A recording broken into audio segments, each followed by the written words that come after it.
Hey you guys, Laura here, and today we're going to be going over some exercises to help you strengthen your shoulders.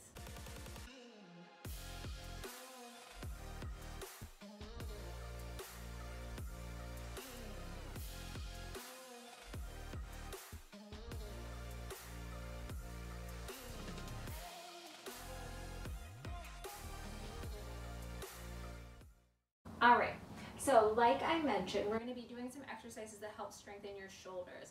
All you will need is a set of light weights. I'm going to be using 2 pounds, and for some of the exercises, I might even drop down to just using my own body weight because your skeletal system has weight to it, and depending on how strong or how weak your shoulder stabilizers are, using your own arm weight will be enough.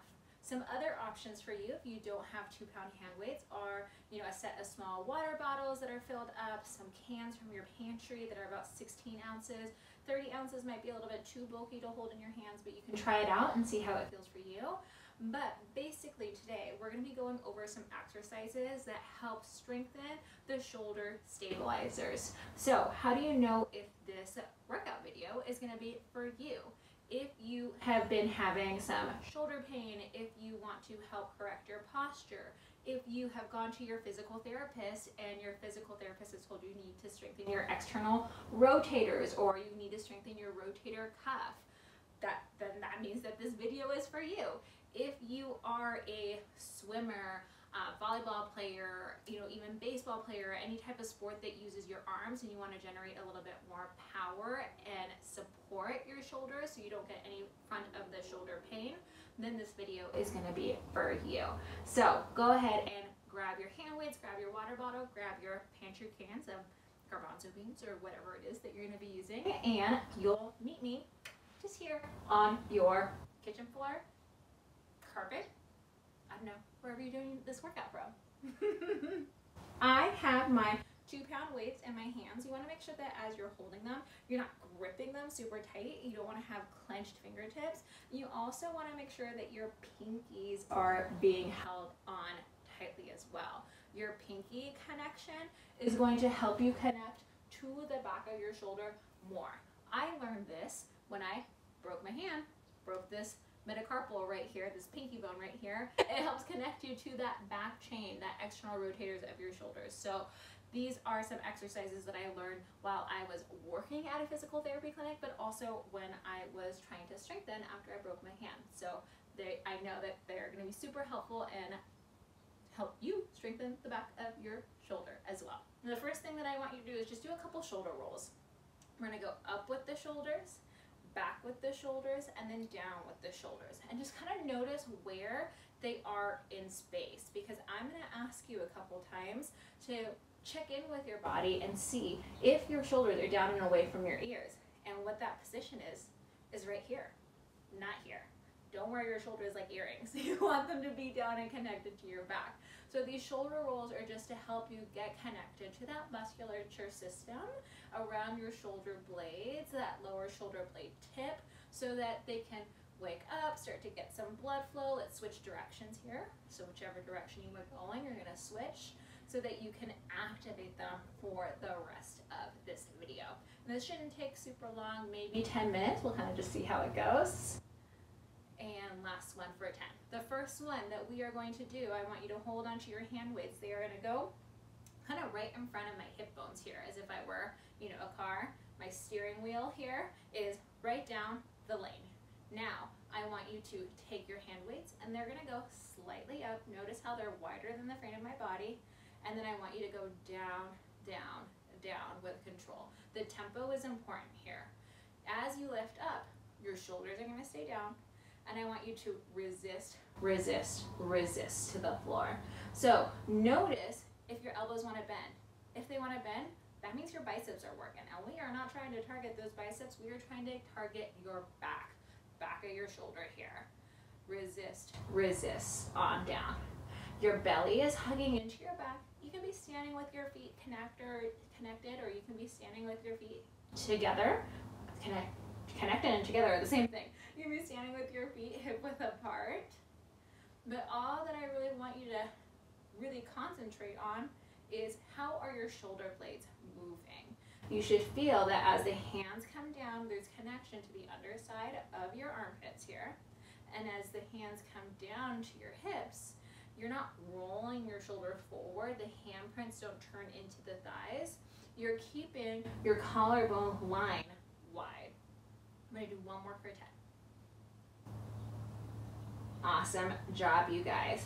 Next from here, what I'm going to have you do is I'm going to have you open your arms up into the letter T. See if you can hold it, and then slow, slow, slow downwards towards the ground. So once again, hands come up. They're not going higher than your shoulder level. They're staying even with it or maybe even slightly below. And you're also noticing where are their shoulders in space. You want them to stay down and away from your ears. We will be working a little bit of your delts, which is the top side of your shoulders, but I also want you to control it through the muscles on the back of your shoulder blade here. That's why the tempo is so important, and that's also why we're not lifting super heavy weights here. The heavier the weight is, the more that it's gonna tune into more of those bigger muscles. So like I said, I don't want your biceps or your triceps trying to muscle over, right? We're not bending those elbows, they're nice and straight. I want it to come from your back, from the back side of your shoulder and from the shoulder blade tips. I'm going to do 3 more for 10.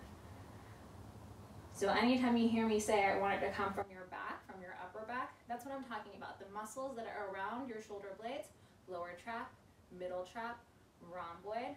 I think that it's super important to know your body anatomy so that you can kind of see and feel where you're supposed to be connecting to so that your body can move properly. So if you haven't seen my videos before, I do drop anatomical terms and I can point you to a resource so that you can learn a little bit more about them. I'm going to link it down below. Okay, the next one that we're going to do, you're going to find that T position. If the T's were hard for you to hold here for that moment that we did, drop the weights. No shame. We are not in a zone of no pain, no gain. I want you to feel this where you are supposed to feel this, which is going to be right here. So, arms are going to go up to the letter T. Your arms are going to go up to the sky and then come down to the floor. Again, up to the sky and then down to the floor. So notice here how when my arms come up, I'm not pushing my chest forward. I'm really trying to pull my belly into my back to stabilize my upper back, to stabilize my middle back, so that I'm really just moving that upper arm bone from within the shoulder socket. 3 more here. I'm getting hot, you guys. These little 2-pound weights. Last 3. Pulling those shoulders down your back into. Last one. You're going to turn your palms down and then slowly, slowly, slowly lower it down with control. Okay, we got 1 more in the standing position, you guys. We're going to take the arms into this 90-degree position.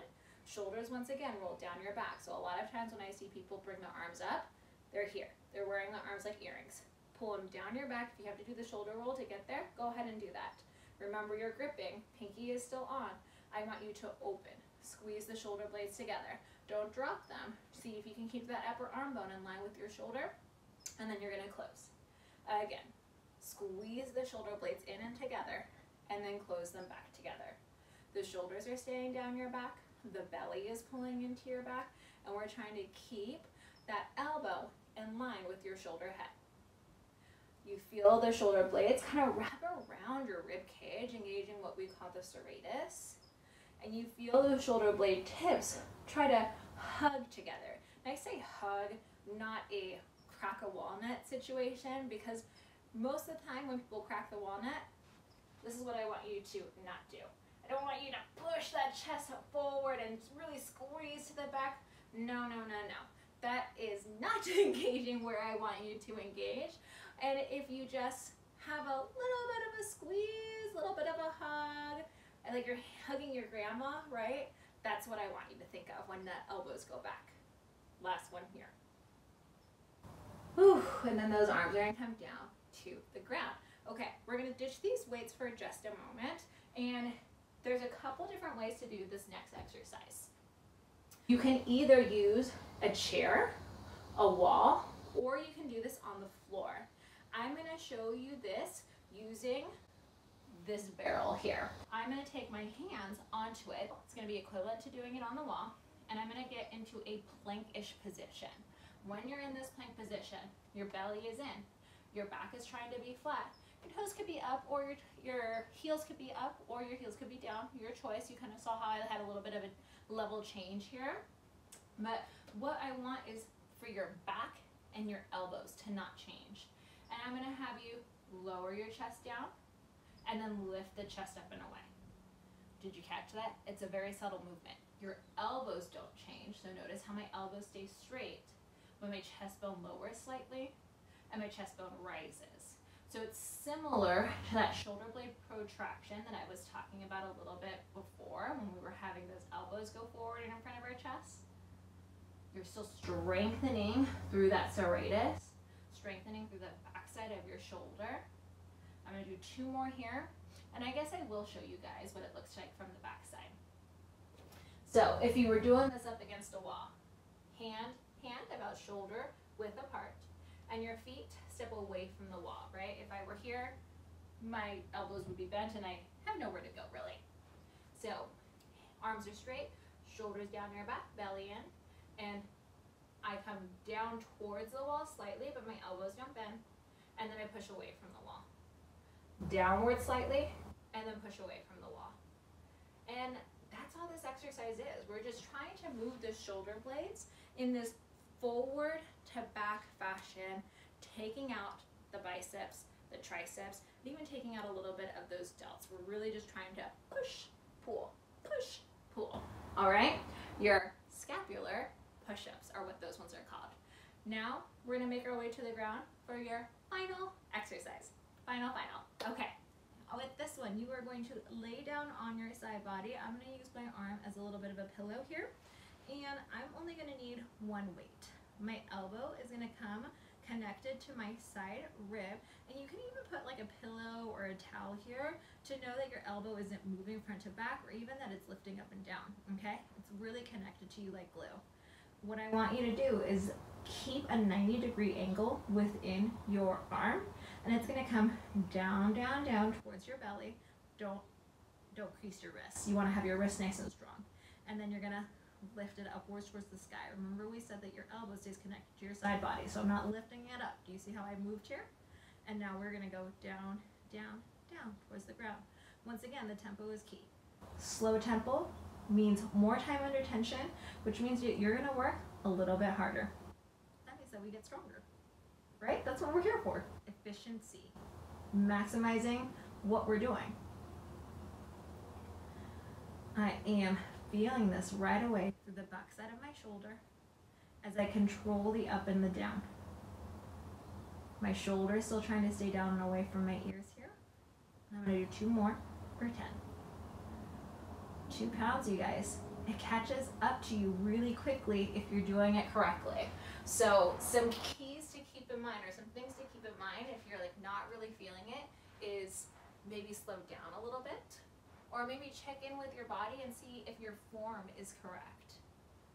Because it doesn't really take that much to feel these baby muscles. They are really small in comparison to something like your quad. So we have elbow down by your side, connected to your ribs. We come in, and then we lift up. This side is my weaker side because it's the side that I broke my hand on. I have to give it some extra love and attention here. And that's okay. It's gonna catch up eventually.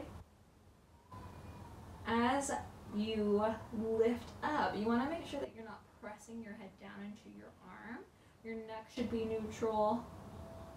You're pulling your belly into your back, and you're focusing on keeping that wrist in alignment and keeping that 90 degree as you're going up and down. I really encourage my clients when they first start this one to have a towel in between their elbow. I think it really helps to stabilize and keep your upper arm bone in the right position. Last one here, you guys, for 10. All right, you guys, and there you have it. Your exercises to help you strengthen through the backside of your shoulder, strengthen your shoulder blades, strengthen your shoulder stabilizers so that you can generate a little bit more stability through them can keep from feeling that pain through the French side of your shoulder. Maybe it's going to help you do better push-up. It's going to help you pick up your kids from the floor without pain. It's going to help you just like move through your life a little bit more easily so that you have no neck pain, no shoulder pain, and so you can do whatever it is that you like to do better. If you like this video, if you're going to try it out, go ahead and give it a thumbs up. And if there's anything else that you would like to see, go ahead and drop it down in the comments below. If you have any questions about the exercises that I showed you, drop them down in the comments below. And if you are not subscribed to my page already, why not? I put up videos every single week talking about fitness tips, nutrition tips, or wellness lifestyle tips, and I would love to keep helping you on your fitness journey. I'll catch you guys next week. Have a good one.